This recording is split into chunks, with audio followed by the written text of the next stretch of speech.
Today you're going to get back the animals that we drew last week from the Sonoran desert reptiles, and we're going to begin turning them into our Aboriginal dot paintings by adding dots and using tempera paint. The most important thing today is that when you are creating dots, especially when you're creating like an outline, you want to keep your dots really close together. It's easier for our eyes to read that as a solid outline than dots that are really spaced out. You're gonna have some different sized kind of wooden tools in your basket today, and you can use either the skinny side to make very small dots, or you could use the bigger side to make large dots. To begin, you wanna make sure you get your workspace set up. There's gonna be a lot of stuff on the tables today, and the last thing that we want is your tools, like your pencils or your paper towels, kind of smearing through the dots you've worked so hard on. So you're gonna get a paper towel, and you're gonna rip it into kind of smaller pieces. You're gonna be using these paper towel pieces to clean off the wooden tool when you are switching colors. So I would start by kind of just making yourself a pile of smaller pieces and keeping those off to the side. A good place to start when you are doing your dot painting is to start by doing an outline. So wherever you had kind of your pencil marks that drew the shapes, you want to put a line of dots on the edge to help define that edge. Now here in my snake, I just used kind of a light yellow color that went all the way around the outside edge of my snake. In my turtle, it made a little bit more sense to use two colors for the outline because the shell is kind of one part of its body, and then the head and the legs are kind of like separate or different types of body parts. So I used red to outline these parts and black to outline these parts. When you are starting to make your dots, you want to think first about color.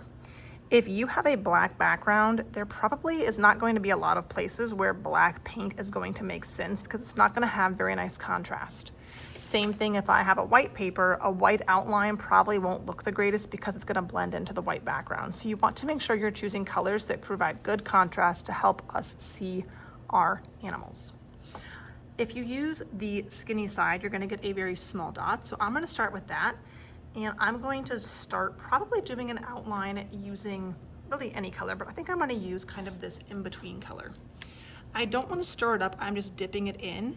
And again, I'm trying to basically put my dots like right on the edge of kind of my paint or where my pencil line would go with the dots. Slow and steady is best. If I'm going super fast, I'm going to make them look kind of sloppy, and I'm trying to be very precise. When you are making these dots, you want to make sure that you're doing a couple, and then you're probably going to have to go back and reload. You're going to have to reload your stick multiple times to be able to have enough to kind of go all the way around the entire animal.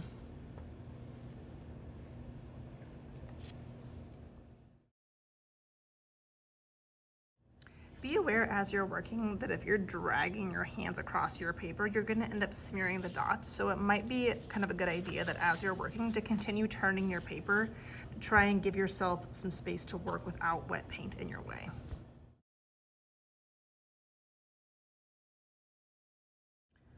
Once you have filled up kind of the outline and gone around the whole animal, then you get to decide what you're going to be doing on the inside. Some kids kind of just do a bunch of random colors on the inside. Some kids kind of keep on doing these concentric lines that kind of keep on going in the same outside shape until they run out of space in the middle. Some kids kind of do a variety of sizes of shapes to kind of give that illusion of like the texture of the skin of a toad or the scales on a snake. So really how you decide to add the dots on the inside is up to you. If you are using your wooden tool and you're done with this color, then that's when you would take one of your paper towels and just put the tip in and kind of pinch and twist it clean. Now just be very careful. I've seen a lot of kids leaving these all over the place and they end up smearing through their paint. So once you're done, put that in a little trash bin at your table. That way you aren't gonna have lots of just stuff that's gonna get into your painting. And then you can continue kind of adding in more details however you would like.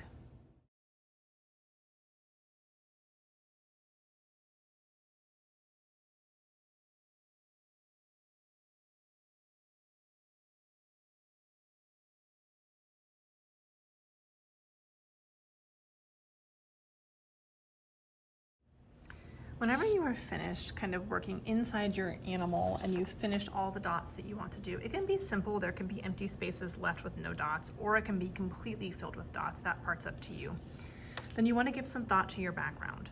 Now, you don't want your background to compete with your animals. So if your animal's super busy and your background's really busy, you might kind of lose the animal in the background, or it might look kind of camouflaged. A good thing to do could be, if you've got like a really busy animal, you could do a couple like larger dots that have dots around them, but there's still a lot of empty kind of negative space in the background. Some kids do kind of lines across their background. Some kids do a frame, and some kids also are intentional. Like if they've used certain colors in their animal, they pick different colors for their background. That way there is some contrast. So you want to think of something for your background. It does not need to be crazy and dots everywhere, but something in your background to make your artwork feel finished. If you would like to use some larger dots in your background, I can give you a couple different sponge stampers to create larger dots in your background.